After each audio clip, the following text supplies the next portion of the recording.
No dia 28 de dezembro de 2022, Stan Lee, se estivesse vivo, faria 100 anos. Batizado Stanley Martin Lieber, nasceu em 1922 na cidade de Nova York.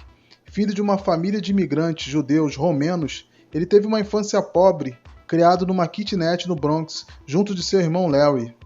Desde cedo, Stan sonhava em ser escritor e romancista. Durante a adolescência escreveu obituários, trabalhou de office boy e de lanterninha, entregou sanduíches e não tinha medo de pegar no batente. Mas foi em 1939 que deu o grande passo rumo a virar uma lenda dos quadrinhos. Com a ajuda de seu tio Rob Solomon, Stan ingressou como assistente em 1939 na editora Timely Comics, uma editora de revistas pulp e histórias em quadrinhos que em 1960 se tornaria Marvel Comics. Stan era primo da esposa do editor Martin Goodman, o chefe da Timely Comics, e foi formalmente contratado pelo editor Joe Simon.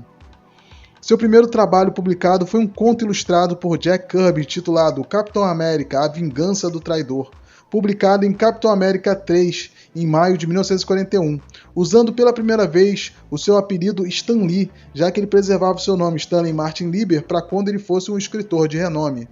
Essa foi a primeira história em que o escudo do Capitão América começou a ser arremessado, como vemos aí nos desenhos e nos filmes.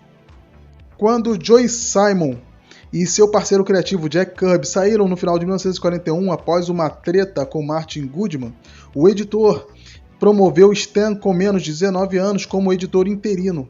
O rapaz mostrou ter talento para o negócio da família, o que o levou a permanecer como editor-chefe da divisão de revistas em quadrinhos, bem como diretor de arte durante muito tempo, até que em 1972 ele sucedeu Goodman na função que desempenhava.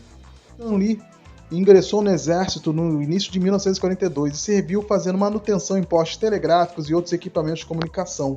Ele trabalhou na divisão de filmes de treinamento, onde trabalhou escrevendo roteiros e manuais para estes filmes e slogans e ocasionalmente fazendo cartoons. Segundo o próprio, sua classificação militar era de dramaturgo e apenas 9 homens no exército estadunidense receberam esse título.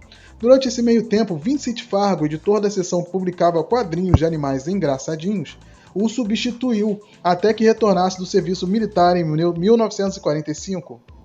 Em 1950, quando a editora mudou o nome de Timely Comics para Atlas Comics, Stan Lee seguiu escrevendo histórias de romance, faroeste, humor, ficção científica, aventura medieval, horror e suspense.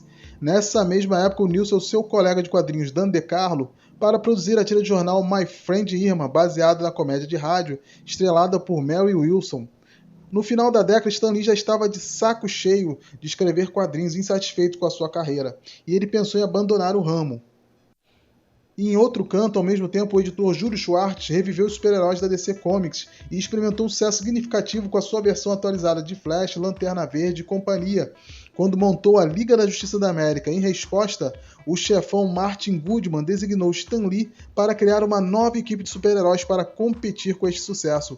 Joan, sua esposa, disse a Stan Lee que criasse as histórias que ele sempre quis, já que ele já estava doido para sair desse ramo, que ele fizesse então o que ele queria, sempre quis fazer, nos quadrinhos, pois ele não tinha nada a perder.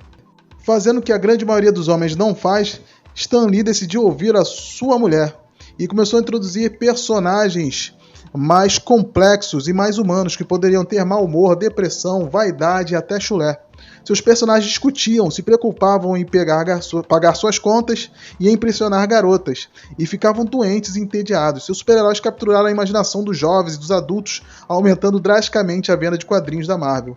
Os primeiros super-heróis criados pela união de Stan Lee e o desenhista Jack Kirby, o Rei, o maior desenhista de quadrinhos de todos os tempos, foi o Quarteto Fantástico, inspirado nos conceitos dos Desafiadores do Desconhecido, mas com uma pegada de família. Popularidade imediata da equipe levou Lee e os desenhistas da Marvel a produzirem uma série de novos títulos. Em parceria com Jack Kirby, Stan Lee co-criou Hulk, Thor, Homem de Ferro e X-Men. Já com Bill Everett, ele co-criou o Demolidor. E com Steve Ditko, ele co-criou o Doutor Estranho e o seu personagem de maior sucesso mundial da história da Marvel, o Homem-Aranha. Todos eles viviam em um universo compartilhado. Lee e Kirby reuniram vários seus personagens recém-criados no título dos Vingadores e reviveram personagens dos anos 30 como Namor e dos anos 40 como Capitão América.